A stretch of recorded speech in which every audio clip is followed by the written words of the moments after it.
ituloy natin ang ating kwentuhan with Tata Nanding. Tanghalang Pilipino through Tata Nanding has this partnership with CGPH or the Cyber Guardians PH, the producer of Cyber Chat. Yes, partner. Ito yung creative and artistic activities for CGPH Cyber Youth Empowerment Program, wherein Tanghalang Pilipino will be conducting workshops for CGPH Cyber Youth Network. So, Tata Nanding, pakipaliwanag nga po itong partnership po na kailangan for youth empowerment.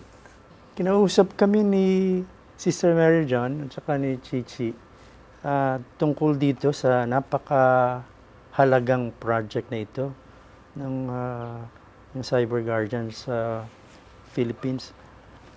Nakakalungkot kasi yung balita. Shocking at saka masakit sa loob na number 1 ang Pilipinas. Pag na number 1 ka sa isang napakasamang crime na ang mga batang mga maliliit as young as 2 years old, 2 months old in fact, hanggang sa mga 11, 12 years old ay na-abuse. At ang nang-a-abuse pa because of the internet ay yung mga sarili nilang magulang. Kaya parang para sa amin, isang malaking responsibilidad kami mga theater artists na sana makatulong kung paano ito mapipigilan. Kasi parang kung number 1 tayo, ibig sabihin yung mga susunod na generation ng mga kabataang Pilipino, mayroong ganong klaseng experiences, which I think is horrible. So, ang mga na-explain ko na sa inyo kanina, yung ginagawa namin, yung theater ay para sa empowerment. At dito sa proyektong ito, nakikita ko na kailangang i-empower ang mga magulang at saka mga adults, but at the same time, kailangan ma-develop talaga yung hindi makasariling ugali. Kasi hindi ko ma-imagine na ang isang magulang ay gagamitin ng anak niya para kumita. Para pagkakitaan. So, mukhang warped yung values na nadidevelop sa ating adults, no? Dahil siguro sa kahirapan. Pero meron namang mahirap na hindi naman nagiging sakim at hindi nagiging bastos at hindi kinakawawa ang kanilang mga anak. Sa amin, malaki ang maitutulong ng teatro dahil nga yung aming proseso sa pagbibigay ng workshops, whether bata yan o adults, ay nagsisimula sa pagkilala mo at paggalang at pagiging proud sa sarili mo. Pero kailangan mong kilalanin ang strengths and weaknesses mo. Pagkatapos, kung ano yung weaknesses, yun yung i-correct. And we're able to do this in very creative and artistic ways na hindi threatening na parang nasa classroom. Sa classroom kasi pag may teacher, meron nang stigma na teacher siya, susundin mo agad siya. Hindi ka masyado agad na di-develop. Unless the teacher is very facilitative, yung facilitator. Pero kung yung teacher ay parang teacher na authoritarian, terror, gusto nila sundin mo agad, nag-stunt ang growth ng mga bata. So itong theater exercises namin, isa sa pinaka-importanting objective is to be able to tap the artistic potentials of the participants. No? Pag tinap mo yung artistic potentials, kailangan merong kapatid. Ang kapatid nun ay kailangang matuturing maging critical thinker. Kikilalanin mo yung sarili mo, ano yung pinanggalingan mo, anong klase ang tatay at nanay mo, anong klase yung community mo, anong klase yung bayan mo. So, nadidevelop yung iyong pag-iisip habang yung pagsayaw mo, pagkanta mo, pag-drawing mo ay umuunlad din. Pero yung pangatlong kapatid nitong workshop namin ay yung kabutihan mo para hindi lang sa sarili mo, sa kapwa mo. Yung kapwa mo, sa pamilya. Kapatid mo, tatay at nanay mo, pinsan mo, hanggang lumaki, kaklase mo. Tapos yung community na mapupuntahan mo kung bibili ka sa tindahan or kung makikipaglaro ka, hanggang sa matutunan mo na kailangan yung sarili mo, inaalay mo sa bayan. Pero ang lawak na nun, di ba?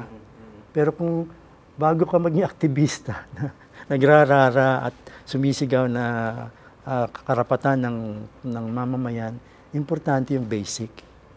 Kilalanin mo, paano mo inaalagaan ang anak mo?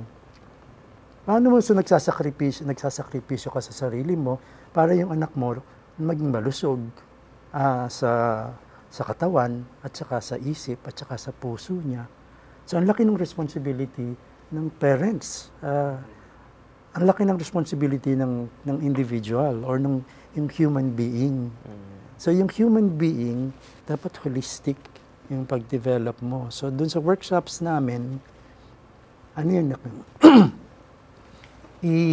dinidisenyo ng ayon sa edad at saka sa pangangailangan ng participants. Kung ano yung needs na expressed or felt needs at in-expression ng participants at saka ng organizers, so yung nag-imbita sa amin, doon namin inaakma yung creative exercises na nauna lagi kaysa sa intellectualization. Meron din namang intellectualization or synthesis, halimbawa, sa bandang dulo na. Pero lagi naming ginagawa ng paraan na maging kampante at hindi natatakot yung lahat ng participants doon sa proseso, sa maraming games. So yun lang, yung art as therapy is one of the principles na hinahawakan namin. Yung sining at kultura or in the different arts, if you engage in it, marami ng pag-aaral tungkol dito nakakatulong sa pag-develop ng iyong sarili. Bakit nga ba ginagamit ang teatro as a platform for social consciousness and katulad nitong OSAI and other forms of cyber threats, paano po kaya nagagamit ang teatro? Kasi ang arts, ang theater and the other disciplines, ang prerequisite niyan, yung pakiramdam mo ng sense of freedom. Kailang maramdaman mo na malaya ka. Na walang magsasabi sa'yo na mali yan o hindi tama yan, you should be able to feel something inside na freely i-express mo through a song, through painting, through poetry, through acting, through dancing. Napaka-importante nung arts sa paghubog ng katauhan mo. Pag inalis mo yon, puro utak, nawawala yung puso, nawawala yung kaluluwa. So yung workshop namin, nakatutok talaga. Meron kaming pangalan dun sa utak, puso, bayan na prinsipyo na ginagamit namin. So talagang kailangan kang maging critical thinker, kailangan mong memorize yung history natin, pero kailangan maramdaman sino ka, anong halaga mo as a person, as a human being, and how you relate to both your immediate environment and the bigger environment. At ikaw mismo magde-decide, ganito ako, ito yung pwede kong itulong. At ikaw ang may malaking power, mas mataas na power to decide the direction that you should take. Kung ang teatro ay pwedeng gamiting tool for social change, yung mga bata na at risk na maging biktima ng OSAIC, ano kayang pwedeng gawin para ma-educate sila or yung families nila ma-educate? Yes. Dalawang sector yon, di ba? Yung mga biktima, tsaka yung nambibiktima. Karamihan pa nga yung parents. So parang doon sa mga naging biktima, lalo na yung nagkakaisip na. Kasi yung mga batang maliliit, kawawa, hindi pa sila nakakaisip kung ano yung masama sa ginawa sa kanila. So minsan, maghihintay ka ng panahon na magtatanong na sila, bakit ganito ang nararamdaman ko?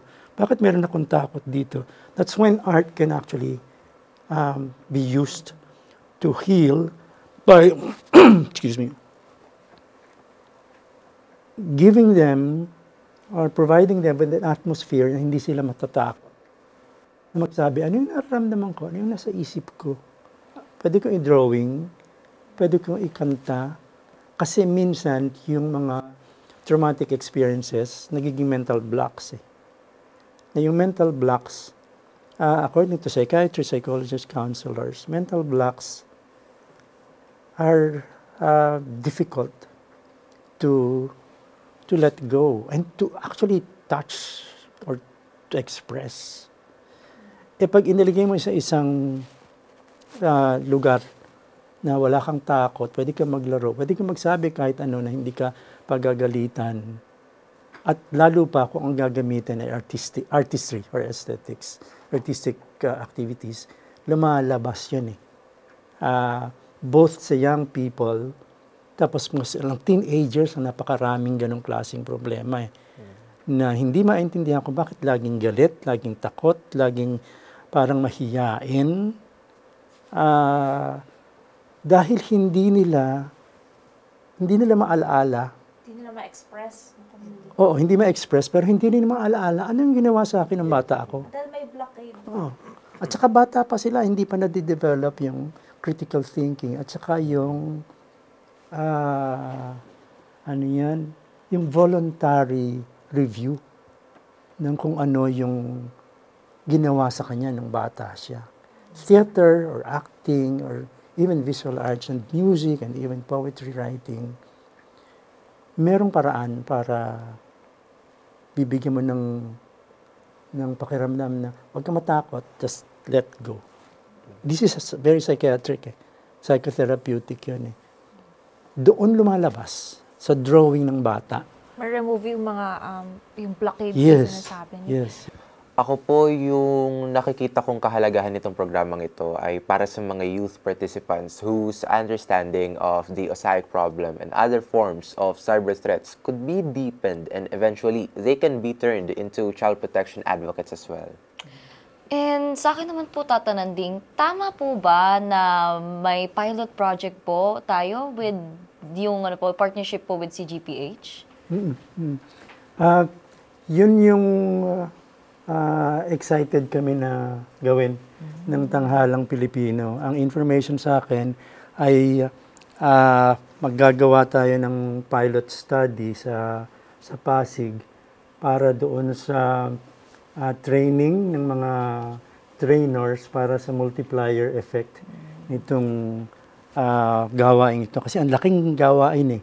So napaka-importante na hindi lang isang grupo ang bibigyan ng training, kundi yung grupo na bibigyan mo ng training, dapat meron ding mga grupo, ibang grupo na pwedeng i-train. At ang isang paraan talaga na naisip namin ay yung produkto ng training program ay merong product na performances, parang mobile productions, para hindi lang mga trainers ang matututo, kundi yung audiences or community members na makakapanood ng performance tungkol dito sa napakalaking problemang ito. At ang isang maganda doon sa naisip din namin na performances, pagkatapos ng performance, isang community halimbawa, merong talkback, merong open forum para kung meron sila mga tanong at gustong maliwanagan. Feedback session. Yung feedback, mas magiging malalim ang pagkakaintindi at saka palagay ko, mas magiging malalim din ang kanilang commitment na para matigil itong napakalaking problemang ito. Parang ang mangyayari, magkakaroon ng gathering feedback from the audience and conversation, with trained facilitators, could likewise deepen their understanding doon sa usapin ng OSAIC at iba pang forma po ng cyber threats.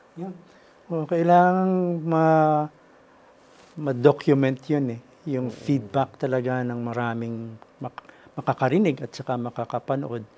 Kasi importante na ma-relay din yun to the bigger audience. At saka, sa tingin ko nga, maraming human institutions or government agencies in fact and other non-government institutions na dapat i-pick up itong magiging findings na ito, yung feedback na makukuha natin sa audiences para yung buong bansa ang kumilos. Ang ganda po pala niya. Parang gusto ko na tuloy mag-apply. May audition po ba yan or open for all po ba?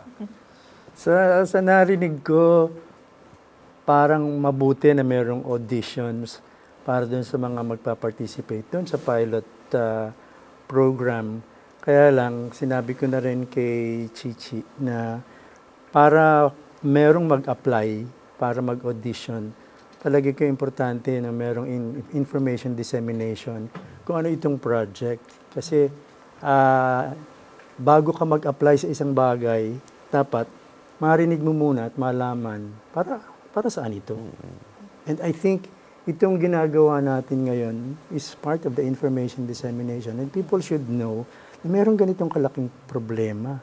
And young people, specifically sa Pasig siguro, dapat malaman nila at marinig ito para sila mismo, especially those who are socially aware and very responsible adults, ang maging interesado na mag-participate doon sa pilot program na gagawin. Nakita ko yung sense of the idea nung pagtatanghal. Makakakuha ka kasi ng tamang data na makatutulong ito in law enforcement, Right. in policy implementation. Kasi yung development partner nagawa na di ba? Andyan ang mga batas Pero yung how to implement the laws, makatutulong Hanggang grassroots level. yung teatro ang makakatulong doon para makuha natin ano nga ba ang kamalayan mismo ng komunidad tungkol sa issue nitong OSAIC. At ano ba ang kanilang pag-unawa magmula sa magulang at dun sa community members, partner, di ba? Na ito'y mali at ito'y bawal at ito'y labag sa batas, no? Na kailangan supuin, kailangan pigilan na sa pamamagitan ng ganitong klaseng palatuntunan o pagtatanghal po, no? Makakatulong ng malaki ito. Nakita ko yung idea, no? Kasama ko dito. Ang ganda-ganda na magiging epekto nito. Tama po kayo. Sana hindi lang sa Pasig. Ikaw, may mga tanong ka pa ba, Icon? Ole? Akin po, mabalik lang po, open for all ages po ba to? Or dapat ba taga-Pasig ka lang po ba? Paano po ba ako Kasi po from Quezon City po ako Pwede po ba akong sumali? Sa palagay ko naman, hindi dapat isara sa mga ibang interesado. Kaya lang, dahil mukhang ang partnership na nabubuo sa ngayon ay with the City Hall, with the local government kay Mayor Vico. Siguro, priority yung mga bata na nandun. Pero palagay ko naman, pwede pa rin magpayagan yung iba na talagang interesado makasali. Lalo't hindi masyado magiging malaki yung number of participants sa pilot workshop. Kasi hindi rin mabuti sa workshop na binibigay namin na masyadong marami.